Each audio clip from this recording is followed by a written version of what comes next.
വിദ്യാഭ്യാസ വിചക്ഷണനും എഴുത്തുകാരനും അധ്യാപകനുമായ ചിത്രൻ നമ്പൂതിരിപ്പാടിന് 103-ാം പിറന്നാൾ. തൃശൂരിലെ പൗരാവലി സംഘടിപ്പിച്ച പിറന്നാൾ ചടങ്ങിൽ നിരവധി പ്രമുഖരാണ് ആശംസകൾ അർപ്പിക്കുവാനായി എത്തിയത്.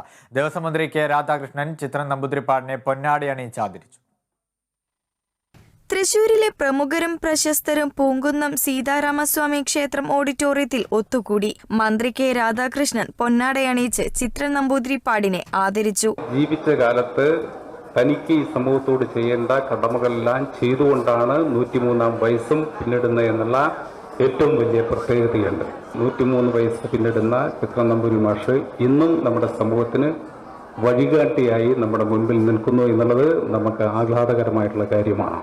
തൃശൂർക്കാരുടെ സ്നേഹം നിറഞ്ഞ പിറന്നാൾ ആശംസകൾക്ക് മുൻപിൽ ചിത്രൻ നമ്പൂതിരിപ്പാട് വിനയാന്വിതനായി. വിദ്യാർത്ഥികൾക്ക് വേണ്ടിയും എൻ്റെ വിദ്യാർത്ഥികൾക്ക് വേണ്ടിയും എൻ്റെ സുഹൃത്തുക്കൾക്ക് വേണ്ടിയും നാട്ടുകാർക്ക് വേണ്ടിയും ഒക്കെ സ്നേഹം വീണ്ടും വീണ്ടും അർപ്പിച്ചുകൊണ്ട് ഞാൻ എൻ്റെ അഞ്ചര പ്രസംഗം അവസാനിപ്പിക്കുന്നു. നമസ്കാരം.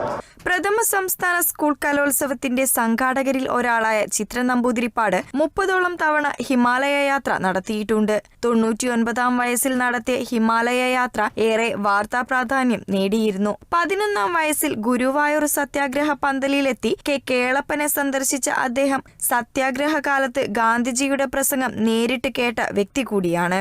മന്ത്രി കെ രാജൻ, മുൻ സ്പീക്കർ തേരമ്പിൽ രാമകൃഷ്ണൻ തുടങ്ങിയവർ തൃശൂരിന്റെ ചരിത്രത്തോടൊപ്പം നടന്ന മനുഷ്യന് ആശംസകൾ അർപ്പിക്കാനെത്തി.